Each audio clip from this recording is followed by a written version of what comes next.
Oke, Assalamualaikum warahmatullahi wabarakatuh. Eh,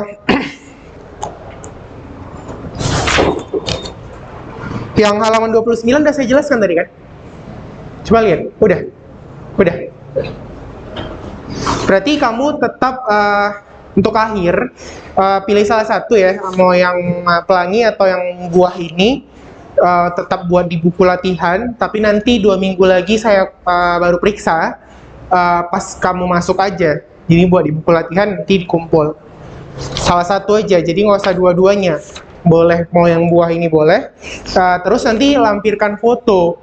Jadi misalnya gini, kalau video kan repot, jadi kalau misalnya pas kamu buat percobaan itu, entah kamu pas nyenter gelasnya itu kamu foto, kirim ke WA saya. Atau kalau misalnya ngambil yang buah itu, pas waktu kamu ngasih voltase, kamu kasih listriknya itu kamu foto gitu. Jadi ada buktinya, nggak usah pakai video, karena kalau video mic-nya dihidupin kan? Aku mati? Memang mati? Oh. Tapi nanti suara saya masuk kan? Iya. Oke. Jadi kan ketika kamu nanti buat percobaan, foto aja. Kalau video nanti overload gitu. WA saya pernah terkunci gara-gara kebanyakan masuk video. Jadi kalau misalnya kalian semua ngirim video satu-satu kan berat. Jadi foto aja. Jadi misalnya pas nyenternya itu di foto, atau kalau misalnya pas ngasih voltase ke buahnya itu di foto. Jadi pilih salah satu percobaan. Fotonya aja yang dikirim dari WA. Laporannya itu kan tetap lihat yang di halaman 31. Nah, laporannya formatnya seperti yang di halaman 31. Kamu tulis di buku latihan. Kapan nanti kamu masuk lagi, minggu depan atau minggu sekali lagi, tuh saya koreksi. Jadi intinya dalam bab ini tugas kita tuh ada dua yang udah kita selesaikan, satu terakhir. Jadi kemarin yang udah pernah kita kerjakan itu halaman 14 kemarin kan udah selesai dinilai. Pilih salah satu juga. Terus yang tadi baru saja kita kerjakan ada di halaman 25. Terakhir untuk bab ini ada di halaman 31. Selesailah untuk yang bab pertama, yaitu teks laporan hasil percobaan. Untuk ulangan harian 1 kan kita ada 4 kali ulangan nih. UH1, 2, 3, 4 mid sama ujian semester. Nah itu nanti yang kita jadikan nilai rapor. Nah untuk UH1 itu adalah laporan membaca buku. Jadi kamu kan harusnya nanti di akhir semester, nanti di laporan membaca buku yang pertama, saya cuma nanya kamu baca buku apa, terus isinya tentang apa, itu aja UH-nya, tapi secara lisan, nanti saya tanya satu persatu gitu. Jadi di rumah bacanya tuh dua paragraf aja. Jadi saya tanya misalnya siapa nih namanya, si Afdalul misalnya. Afdalul yang mana? Di sana tadi. Di sini yang namanya Fatar. Nah, Fatar misalnya. Fatar ada nggak di sini? Kamu? Nah, baca apa aja misalnya di buku yang kamu baca selama 3 minggu ini? Judulnya apa? Terus tentang apa ceritanya? Siapa pengarangnya? Gitu. Fauzan juga gimana misalnya, buku apa yang dibaca? Udah gitu aja nilai untuk ulangan harian. Gitu. Jadi nggak repot-repot. Nanti ulangan keduanya kita beda lagi. Oke, sampai di situ ada pertanyaan? Untuk yang mekanisme bab 1. Kalau tidak ada, kita lanjut untuk yang teks pidato persuasif. Coba si Fahri baca dulu yang pidato persuasif sampai kotak yang ketiga. Logis dan bukti itu, halaman 34. Yang lain diperhatikan. Halaman 34. Dari pidato persuasif yang paling atas sampai kotak yang ketiga.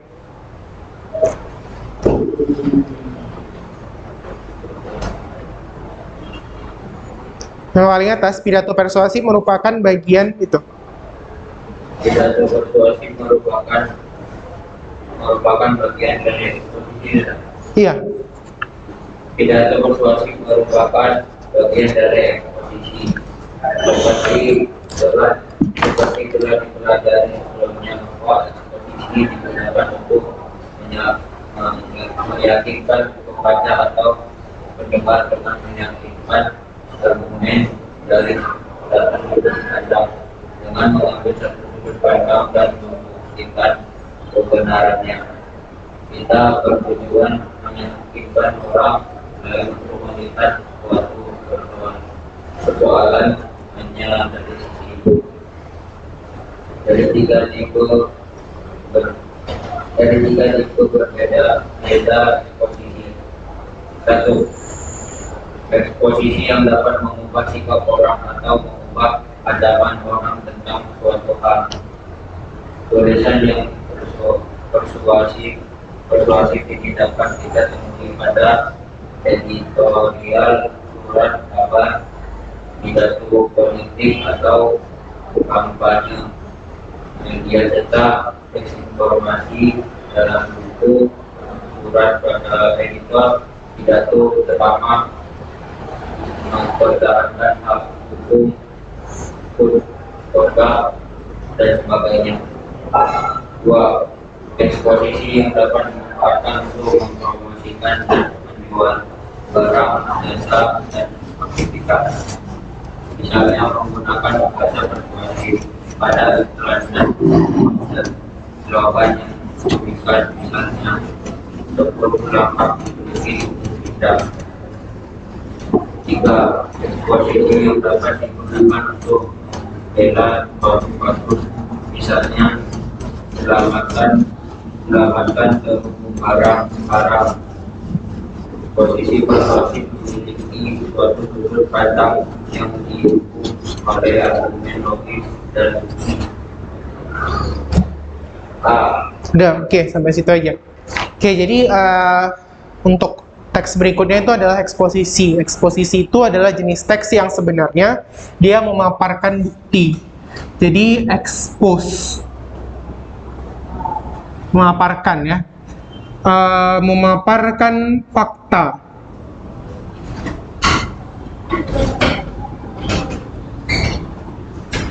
Nah, masalahnya kalau pidato dia memaparkan fakta tapi dengan ada ajakan, maka dikatakan dia eksposisi persuasif.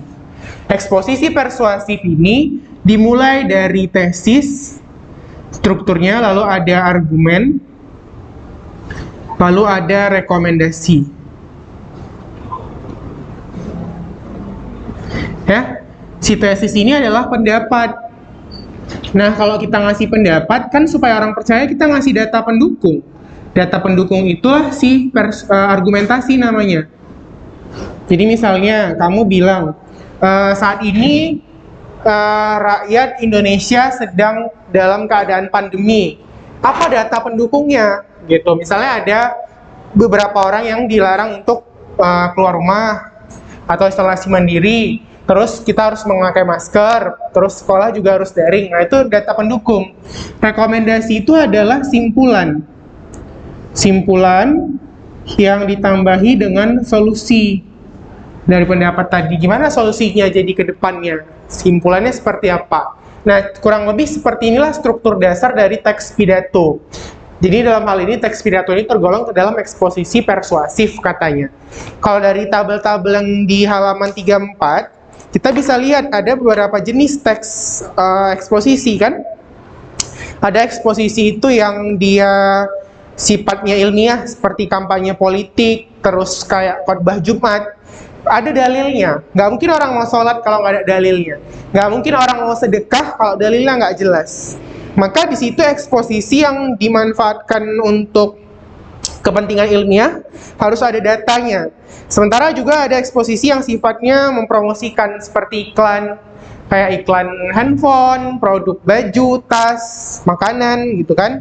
Ada eksposisi yang dia sifatnya slogan atau poster. Seperti eksposisi yang katanya di sini selamatkan terumbu karang sekarang, itu slogan ya. Jadi dia slogan poster itu termasuk eksposisi juga. Tapi dia tipenya menghimbau. Oke, itulah yang dikatakan sebagai pidato persuasif. Jadi persuasif itu jenis pemaparan data, tapi dilengkapi dengan ajakan. Bentar ya. Kamu bisa lihat strukturnya itu di halaman 45. Nih di halaman 45 yang di tabel kuning yang atas. Gimana sih kameranya? Nah ini. Oke. Jadi di situ ada pernyataan posisi. Nah itulah tesis. Tahap argumen itulah dia data pendukung. Terus ada penguatan posisi. Itulah simpulan atau rekomendasinya. Jadi katanya di situ pernyataan posisi merupakan pendapat atau pendirian yang diambil penulis terhadap suatu persoalan. Misalnya, apakah posisimu terhadap persoalan remaja dan bela negara, gitu kan?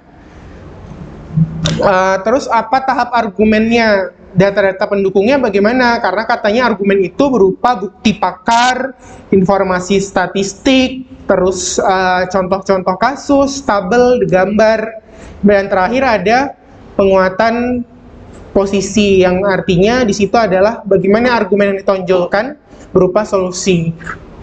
Misalnya katanya gimana sih posisimu terhadap persoalan remaja dan bela negara. Kita lihat sekarang kan banyak orang Indonesia yang tinggal di Indonesia tapi sebenarnya dia paradigmanya udah paradigma barat, udah seperti orang kapitalis gitu. Udah nggak Pancasila lagi, terus udah seperti orang komunis mungkin, sosialis, terus kapitalis, terserah lah. Yang penting dia bukan lagi Pancasila. Nah, terus itu kita minta posisinya bagaimana gitu. Terus data-datanya seperti apa. Jadi kalau misalnya mau jadi warga negara sebuah negara, harus mengikuti aturan dan ideologinya. Sementara kalau yang di sini kan sudah banyak orang-orang yang tinggal di Indonesia tapi tidak lagi mengikuti aturan-aturan di negara Indonesia. Terus katanya di situ juga ada penguatan posisi itu memperkuat dengan ada tinggi rendah, argumen, tabel diagram atau foto. Jadi kalau misalnya kita buat pidato, di akhirnya itu harus lebih ditekankan lagi supaya setelah pidato orang-orang itu paling tidak lah melaksanakan apa yang kita ajak tadi. Misalnya, gimana sih mengatasi banjir? Paling tidak ya jangan buang sampah. Atau kalau kita mau buang sampah, pada tempatnya, itu dulu yang paling sederhana. Nggak usah lah bersihkan yang di luar rumah. Paling tidak kalau buang sampah, jangan sembarangan dulu gitu ya.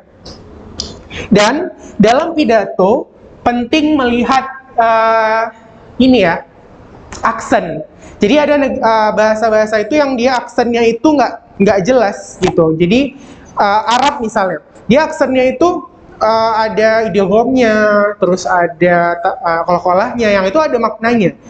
Cina juga ada 3 tuh jenis panjang A-nya. Perancis E-nya ada 3, beda dia bilang comment gitu. Saya dulu pernah belajar bahasa Perancis sih, jadi dia beda kita mengucapkan E aja, beda itu maknanya. Maka aksen dalam pidato tuh penting gitu, supaya apa? Tidak menimbulkan kesalahpahaman. Termasuk juga ekspresi dan masalah penguasaan bahan. Jadi eksposisi ini jangan sampai salah ya. Jangan sampai kita nyuruh orang tapi dengan cara yang nggak tepat, malah menyebabkan orang itu cenderung nggak mendengarkan kita. Terakhir, coba kamu baca di tabel terakhir di halaman 37 sebelum kita tutup. Di situ ada jenis persuasi, etika, emosi, logika. Etika itu menggunakan pendekatan etika atau moral. Emosi itu yang menggugah perasaan. Sementara logika itu yang masuk akal, rasional ya. Nomor 1 coba, itu masuk kemana tuh? Coba pikirkan jutaan hewan yang kehilangan rumahnya akibat kehilangan pohon yang ditebang. Jika daur ulang berkelanjutan, kita dapat menyelamatkan banyak hutan yang indah. Ini kayaknya kalau nggak etika nih, emosi ya. Emosi ya lebih. Menggugah perasaan kan. Gimana lah hewan-hewan yang ditebang rumahnya, dia kemana gitu kan. Berarti kita lebih ke emosi ya. Menggugah perasaan. Tapi kalau yang kedua, kita paham bahwa cadangan sumber daya alami kita terbatas, kita dapat memperpanjang cadangan kita dengan daur ulang. Berarti kalau pemahaman itu termasuk logika, masuk akal ya. Sementara kalau yang terakhir itu adalah etika. Daur ulang adalah hal benar yang kita lakukan. Memubazirkan sumber daya kita yang terbatas sama dengan mencuri mencuri hak anak cucu kita untuk masa depan, ini tidak bermoral. Moral itu kan termasuk etika, masalah bermoral atau tidak bermoral. Jadi yang pertama itu dia emosi karena menggugah perasaan kita terhadap hewan tadi. Terus kalau yang kedua itu karena pemahaman, dia logika. Yang ketiga itu karena masalah moral, berarti dia etika ya.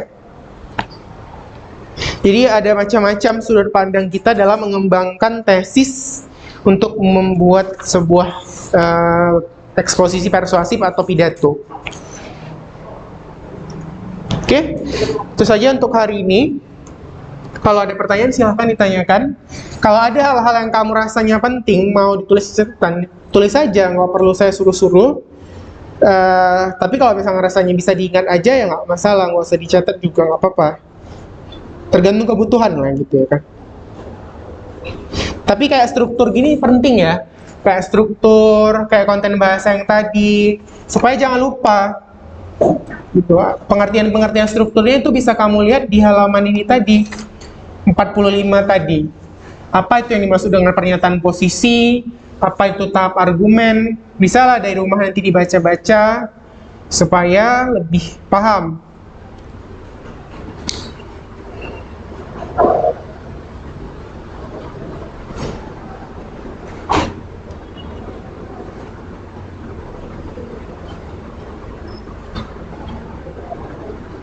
Coba baca dulu si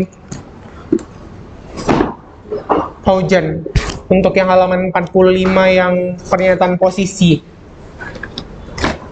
Pernyataan posisi merupakan pendapat atau pendirian yang diambil terhadap suatu persoalan. Misalnya, apakah posisi itu terhadap persoalan remaja dan negara. Dalam eksposisi tulis, kamu sebaiknya melihat persoalan aktual di masyarakat dan dianjurkan menulis sesuatu untuk mengekspresikan hubungan atau kesulitan. Terus lanjut. Kamu perlu fokus terhadap bagaimana membuat pernyataan posisi yang kuat. Pernyataan yang dapat diajukan untuk memenuhi pernyataan posisi adalah sebagai berikut. Siapa yang akan diyakinkan, apa yang akan diyakinkan, atau mengubah pandangan atau perilaku. Tulis argumen apa yang menarik perhatian mereka. Apakah pernyataan sudah menyatakan posisi secara jelas? Oke ya, jadi ketika membangun tesis katanya penting kita buat pertanyaan-pertanyaan seperti siapa yang diyakinkan. Itu orangnya itu siapa? Orang tua kah? Profesor, guru, dokter, pengacara, hakim? Karena beda pendidikan orang, beda usianya, beda sudut pandangnya. Beda cara anak-anak berpikir, beda cara orang tua, beda cara dokter berpikir, beda cara ahli hukum berpikir.